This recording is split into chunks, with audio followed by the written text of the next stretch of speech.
Welcome back. When we launched Project Drive Safer, we knew there would be no easy answers. We also knew we had a lot to learn. Now that the team has had 6 months to get up to speed, it is time to step back and take stock of where we are, what we know, and what the road ahead looks like. We picked this story up where it all started, on the streets of Sherman Park with Mabel Lamb. How have the last 6 months been for you?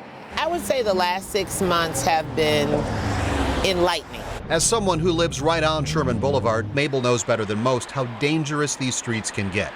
Something we have learned through 6 months of reporting day after day. As we peel back more layers of the onion, that has opened up more stories for us to pursue. Tim Vetscher is our boss, the news director at TMJ4. He's admittedly a little surprised. We have 6 months of daily reporting in the books with so much more yet to do. It does go to the scope of the problem, that it's even bigger than we thought it was. To make this project manageable, we came at it from 3 directions.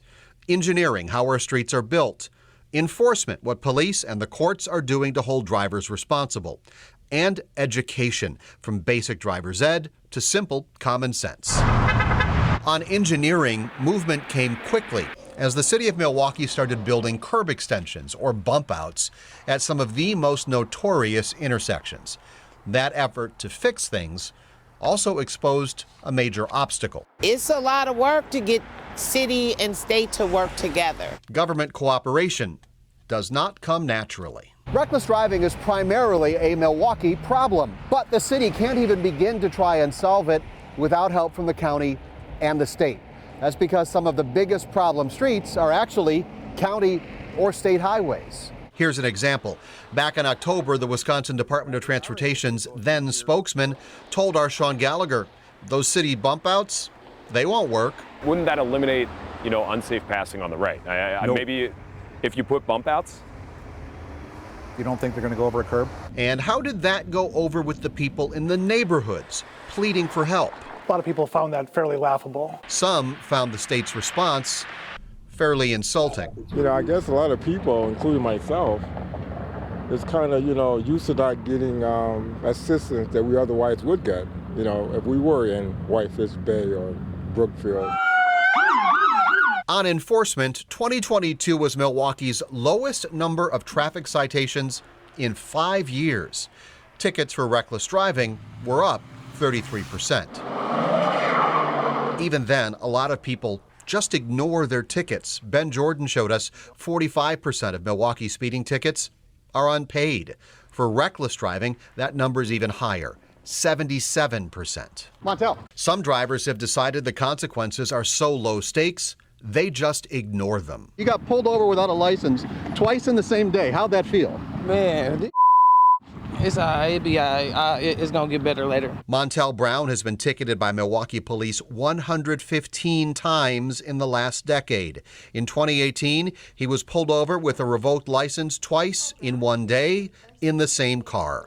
Both times, Milwaukee police just let him go on his way because MPD refuses to tow the cars of drivers who drive without a license. I think the consequences, people have to be accountable, and also there has to be more enforcement. At our first town hall, Police Chief Jeffrey Norman said he just can't understand why drivers don't take police more seriously. It's mind-boggling in regards to that day in, day out, and I know the judges can talk about this, individuals who are just stacking up these citations. On education, driver's ed is not what it used to be.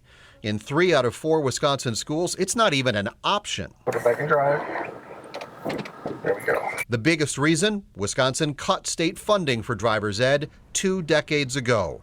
Getting it back is shaping up to be a political fight. This is the result of not having driver's ed, too. So bringing driver's ed back into schools is hugely important. For those who do get driver's ed, the teenage rite of passage, the road test, is happening less and less. Since 2020, 108,000 driver's ed students got a waiver to skip the road test. That's 87% of all students. One more thing we know, people with the power to make a difference are paying attention. We finally have the ear of the elected officials, people at state level. Just this week, Let's make this happen. Governor Evers signed a law that lets police tow the cars of repeat reckless drivers with unpaid fines. A bill sponsored by State Representative Bob Donovan. Yeah, I commend you for your efforts, Channel 4's efforts, in bringing this to the forefront. And hopefully we'll be able to move some other legislation. Former Milwaukee Municipal Court Judge Derek Mosley says Project Drive Safer made that happen. I think you're not giving yourself enough credit, because I think that legislation gets fast-tracked because of what you guys are doing. Correct. If it wasn't for what you're doing, because they've been talking about this for, I was a judge for 20 years. We were caught together. You were a cop. I was a judge when they were talking about this. 20 years versus 6 months.